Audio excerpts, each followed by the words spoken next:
आज जो हम जीवन चरित्र श्रवण करने वाले हैं वो ताज बेगम का। तो हम श्रवण करते हैं ताज बेगम की जीवनी, जीवन चरित्र उनका। ताज बेगम श्री कृष्ण की परम भक्त थीं। उनका जन्म 17वीं शताब्दी में हुआ था। ताज बीवी के जो पिता का नाम पदन खान था और ताज बीवी का विवाह बादशाह अकबर के साथ हुआ था। अकबर के मंत्री थे बीरबल की बेटी शोभावती और जयमल की बेटी लीलावती। ये गोसाई श्री विट्ठल नाथ जी के चरणों में अनन्य निष्ठा थी इनकी, और वे दोनों श्री कृष्ण की भक्त थीं। दोनों गोवर्धन में श्रीनाथ जी के दर्शनों के लिए आया जाया करती थीं और लीलावती और शोभावती ताज बेगम के पास आती थीं, जिससे ताज बेगम को सत्संग और श्री कृष्ण चरित्र को श्रवण करने का अवसर मिलता रहता था, जिससे ताज बेगम के हृदय में श्री कृष्ण के प्रति श्रद्धा बहुत ज़्यादा प्रकट हो गई थी। बीरबल की बेटी शोभावती जब ताज बेगम से मिलने आती तो अक्सर वृंदावन और गोसाई श्री विट्ठल नाथ जी की चर्चा किया करती थीं। शोभावती ने ताज बेगम को ब्रजधाम और गोसाई श्री विट्ठल नाथ जी की इतनी महिमा बताई कि ताज बेगम को ब्रजधाम और गोसाई जी श्री विट्ठल नाथ जी के दर्शन की लालसा होने लगी। बादशाह अकबर के हृदय में गोसाई श्री विट्ठल नाथ जी के प्रति अगाध श्रद्धा भी थी और वे गोसाई जी के दर्शनों के लिए समय समय पर गोवर्धन आया जाया करते थे। एक बार ताज बीवी अकबर से अनुमति लेकर गोसाई जी के दर्शन करने गोवर्धन आई और गोसाई जी के दर्शन कर ताज बेगम कुछ समय के लिए गोवर्धन में ही रुक गईं और गोसाई जी के सत्संग में भाग लेने लगीं। ताज बेगम ने ब्रिज में अनेक लीला स्थलियों एवं मंदिरों के भी दर्शन किए। ब्रिज धाम के लता कुंजों का दर्शन कर ताज बेगम का मन ब्रिज से बाहर जाने को नहीं हुआ, लेकिन फिर भी अकबर के आदेश अनुसार कुछ दिन बाद दिल्ली लौट आई। ताज बेगम ब्रिज से लौट तो आई थी, लेकिन उनका मन ब्रिज में ही रमण कर रहा था। वह मुख से श्री कृष्ण नाम का जप करने लगी थी। ताज बेगम ब्रिज से श्री कृष्ण का एक चित्र अपने साथ लेके आ गई थी, जिसको वह पुष्प एवं फल अर्पण कर उनकी सेवा करने लगी। अब ताज बेगम श्री कृष्ण के रूप में बहुत ज़्यादा आसक्त होने लगी और विचार करने लगी कि कैसे मैं ब्रिज धाम का अखंड वास मुझे प्राप्त हो। यदि बादशाह अकबर से इसकी अनुमति मांगूं तो वे जाने नहीं देंगे। ऐसा विचार कर एक समय ताज बेगम गोसाई जी के दर्शन करने गोवर्धन आईं। गोसाई जी के दर्शन कर ताज बेगम ने गोसाई जी से कहा कि महाराज, ऐसी कृपा कर दीजिए कि मेरे पति मेरी अभिलाषा को पूर्ण कर दें। गोसाई जी ने कहा कि अपने पति के प्रत्येक आदेश का पालन करो, तुम्हारी अभिलाषा पूर्ण होगी। इसके बाद ताज बेगम दिल्ली लौट आई और अकबर के प्रत्येक आदेश का पालन करने लगी। एक दिन अकबर ने विचार किया कि ताज बेगम मेरी हर आज्ञा का पालन करती हैं, मुझे भी उनकी इच्छा पूर्ण करनी चाहिए। ऐसा विचार कर अकबर ने ताज बीवी से पूछा, तुम्हारी क्या इच्छा है? ताज बीवी ने विचार किया कि यदि मैं ब्रिजवास मांगूं तो अकबर मना कर देंगे, इसलिए ताज बीवी ने कहा, महाराज, मुझे आगरा के महल में निवास करना है, मुझे आगरा भेज दीजिए। अकबर इस बात के लिए मान गए और ताज बीवी को यमुना के रास्ते नाव से आगरा भेज दिया। आगरा ब्रिज की सीमा पर स्थित है, इसलिए ताज बीवी अब अक्सर गोवर्धन, गोकुल, वृंदावन, बरसाना आदि स्थानों के दर्शन करने के लिए आने लगी। ताज बेगम गोसाई जी के सत्संग भी सुनने के लिए आया करती थीं और वह सत्संग में जिस लीला का श्रवण करती थीं उसी के चिंतन में वो डूबी रहती थीं। अब ताज बेगम का हृदय श्री कृष्ण विरह में जलने लगा और वह श्री कृष्ण के दर्शन के लिए रोती रहती थीं। ताज बेगम की वेशभूषा भी काफ़ी बदल गई थी। एक दिन बादशाह अकबर आगरा आ गए। आगरा में अकबर की दूसरी पत्नियों ने अकबर से ताज बेगम की शिकायत की कि ताज बीवी बिल्कुल बदल चुकी हैं और उनकी वेशभूषा भी बदल गई है। कलमा कुरान छोड़कर श्री कृष्ण का चित्र हृदय से लगाई रोती रहती हैं और सदैव कृष्ण कृष्ण जपती रहती हैं। उनका खान पान भी बदल गया है। आप ताज बीवी का ध्यान दीजिए, वरना कल को आपकी बदनामी होगी। बादशाह अकबर ने जब रानियों से ताज बीवी का विवरण सुना तो वे इतने प्रभावित हुए कि हृदय से बहुत प्रसन्न हुए और अकबर ने ताज बीवी को कुछ भी नहीं कहा और किसी चीज़ के लिए भी उनको नहीं रोका। ताज बीबी की दासी ने ताज बीबी को बताया कि आपके विरोध में समस्त रानियां अकबर से आपकी शिकायत कर रही हैं। ताज बीबी ने किसी को कुछ भी नहीं कहा और अपने इष्ट श्री कृष्ण से प्रार्थना करने लगी। सुनो दिल जानी मेरे दिल की कहानी, तुम हुस्न की बिकानी बदनाम भी सहूँगी मैं। देव पूजा ठानी हो निवास हो भुलानी तजे, कलमा कुरान सारे गुनह गहूँगी मैं। श्याम लला सलोना सिर ताज सिर कुल्ले दिए, तेरे नेह दाग में निदाग हूँ दहूँगी मैं। नंद के कुमार कुर्बान ताड़ी सूरत पे, हूँ तो मुगलानी हिंदुआनी ही रहूँगी मैं। हूँ तो मुगलानी हिंदुआनी है रहूँगी मैं। इस तरीके का भगवान से प्रार्थना करने लगी। अखंड वृंदावन वास और श्री गोविंद देव जी के साक्षात दर्शन। ताज बीबी अब हर समय श्री कृष्ण जी से ब्रजवास के लिए प्रार्थना करने लगी। महल में ना कोई सत्संग था ना कोई कीर्तन था, इसलिए ताज बीबी दुखी रहने लगी। उन्हें ब्रज के मंदिर और संतों की याद आने लगी। ताज बीबी का खाना भी कम हो गया, जिससे उनका शरीर काफ़ी कमज़ोर होने लगा।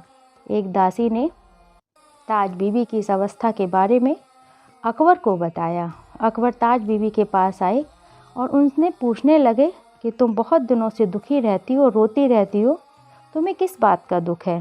ताज बीबी ने कहा कि मुझे वृंदावन वास करना है, जहाँ नित्य सत्संग प्राप्त हो और संतों के मुझे दर्शन हो। अकबर ने कहा, तुम्हारे हृदय में श्री कृष्ण की भक्ति है, जो बड़े भाग्य से किसी किसी को ही प्राप्त होती है। तुम चिंता मत करो, मैं वृंदावन में तुम्हारे रहने की व्यवस्था कर दूंगा और तुम जाओ और वृंदावन वास करो। ताज बीबी वृंदावन आ गई और एक कुटिया में रहने लगी। उस समय वृंदावन में श्री गोविंद देव जी का मंदिर प्रसिद्ध था। ताज बीबी को श्री गोविंद देव जी के दर्शन करने की इच्छा थी, लेकिन अपने आप को यमन मानकर वह मंदिर के भीतर नहीं जाती थी। यद्यपि ताज बीबी को मंदिर में आने पर रोक नहीं थी, ताज बीबी नित्य श्री गोविंद देव मंदिर के द्वार पर चौखट कर पर प्रणाम कर लौट जाती थीं। लेकिन ताज बीबी के हृदय में श्री गोविंद देव जी के दर्शन की इच्छा थी। वह यही विचार करती थी कि अगर मैं यमन शरीर से मंदिर के भीतर प्रवेश नहीं कर सकती हूँ, श्री गोविंद देव जी के दर्शन नहीं कर सकती हूँ, लेकिन ठाकुर जी तो अंतर्यामी हैं, मेरे हृदय की बात जानते हैं। जब वे किसी पुजारी के हृदय में प्रेरणा द्वारा मुझे मंदिर के भीतर बुलाएंगे तो मैं उनके दर्शन का सुख प्राप्त कर पाऊंगी। ऐसा विचार कर वह प्रतिदिन मंदिर के द्वार पर आती थी और चौखट पर प्रणाम करती और अपनी कुटिया में लौट जाया करती थी। ऐसा करते हुए बहुत दिन बीत गए, लेकिन किसी भी पुजारी ने उसे मंदिर के भीतर नहीं बुलाया। एक दिन ताज बीबी गोविंद देव मंदिर आई और चौखट पर प्रणाम कर कुछ प्रेरणा कोप से श्री गोविंद देव जी से कहने लगी, आप तो दया के सागर हैं, फिर मुझसे ऐसी निष्ठुरता क्यों कर रहे हो? क्या मैं आपके दर्शन भी नहीं कर सकती? तो मैं अब आपके मंदिर कभी भी नहीं आऊँगी, और जब तक आप स्वयं आकर दर्शन नहीं दोगे तब तक अन्न जल भी ग्रहण नहीं करूँगी। ठाकुर जी से ऐसा कहकर ताज बीबी अपनी कुटिया पर लौट आई और 3 दिन बीत गए।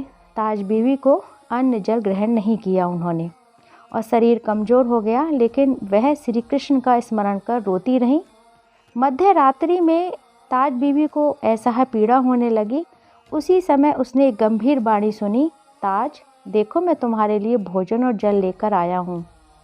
ताज बीबी ने देखा तो नीला प्रकाश फैल रहा था और उसमें नीलमणि श्री गोविंद देव जी भोजन और जल लिए खड़े थे। श्री गोविंद देव जी के दर्शन करते ही ताज बीबी की मूर्छा आ गई और श्री गोविंद देव जी भोजन और जल को वहीं रखकर अंतर्ध्यान हो गए। जब ताज बीबी की मूर्छा गई तो वह सोचने लगी कि यह कोई स्वप्न था या सत्य था। पूरी कुटिया में एक दिव्य सुगंध व्याप्त थी और जब ताज बीबी ने भूमि पर देखा तो वही भोजन की थाल और जल की झाड़ी रखी थी जो ठाकुर जी के हाथों में थी। ताज बीबी समझ गई कि ठाकुर जी सत्य में आए थे। ताज बीबी ने सोचा कि मेरे प्रण के कारण ही ठाकुर जी को रात्रि में यहाँ आने का कष्ट करना पड़ा, और ताज बीबी को बहुत पछतावा भी हुआ। और अपने को धैर्य देते हुए ताज बीबी ने ठाकुर जी का प्रसाद ग्रहण किया और प्रसाद का ऐसा स्वाद था ये ताज बीबी ने जीवन में कभी अनुभव नहीं किया था। उनका शरीर रोमांचित होने लगा और हृदय एक नवीन उत्साह से भर गया। ताज बीबी को लीलाओं की स्फूर्ति होने लगी और इन लीलाओं को ताज बीबी पद में लिपिबद्ध कर लेती थी। श्री कृष्ण दर्शन का पद इस प्रकार है। छैल सो सबीलो सब रंग में रंगीलो, बड़ो चित्त को अड़ीलो कहूँ देवता से न्यारो है। माल गले सोहे नाक मोती सेत जो है कान, कुंडल मन मोहे लाल मुकुट सिर धारा है। दुष्ट जन मारे सब संत जो उबारे ताज, चित्त में निहारे प्रण प्रीति करन बारा है। नंदजू को प्यारा जिन कंस को पछारो, वह वृंदावन बारो कृष्ण साहब हमारो है। वह वृंदावन बारो कृष्ण साहब हमारो है। तो इस तरह ताज बेगम अपने पदों को लिपिबद्ध करने लगी भगवान श्री कृष्ण के जैसे जैसे वो दर्शन करती थीं। अगले दिन सुबह श्री गोविंद देव जी के मंदिर में पुजारीगण ठाकुर जी के भोग की थाल और जल की झारी खोजने लगे, लेकिन वह किसी को भी नहीं मिली। मंदिर के पुजारीगण आश्चर्यचकित थे कि मंदिर तो बंद था, तो भोग की थाल और जल की झारी कैसे गायब हो सकती है। यहाँ कुटिया में ताज बीबी ने भोग की थाल और जल की झारी को मांजकर दासी के हाथों से मंदिर भिजवा दिया। दासी भोग की थाल और जल की झारी लेकर मंदिर पहुंची तो मंदिर के पुजारी स्तब्ध रह गए और उन्होंने दासी से पूछा कि तुमको भोग की थाल और जल की झारी कैसे मिली। दासी ने कहा कि महारानी ताज बीबी ने यह भिजवाया है। पुजारीगण ताज बीबी के पास आए और ताज बीबी से पूछने लगे, भोग की थाल और जल की झारी आपके पास कैसे आई। ताज बीबी ने सब वृतांत सुना दिया और पुजारीगण ताज बीबी के भाग्य की सराहना करने लगे। ये बात धीरे धीरे पूरे ब्रज मंडल में फैल गई। दूर दूर से लोग ताज बीबी के दर्शन करने के लिए आने जाने लगे, जिससे ताज बीबी को भजन में विक्षेप होने लगा। और कुछ दिन बाद ताज बीबी यमुना पार कर गोकुल महावन चली गईं और अपने जीवन का शेष समय उन्होंने वहीं व्यतीत किया। आगे उन्होंने ताज बीबी ने अनेक पदों की रचना की है, जिनमें विनय, रूप, माधुरी, ऐश्वर्य, प्रेम आदि के पद सम्मिलित हैं। और उन्होंने और पद भी लिखे हैं। अल्लाह बिस्मिल्लाह रहीमान रहीम छोड़, पीर और शहीदों की चर्चा न चलाऊंगी। सुध ना उतार पैन घांगरा घुमावदार, फरिया को फारसी से चुनेरी चढ़ाऊंगी।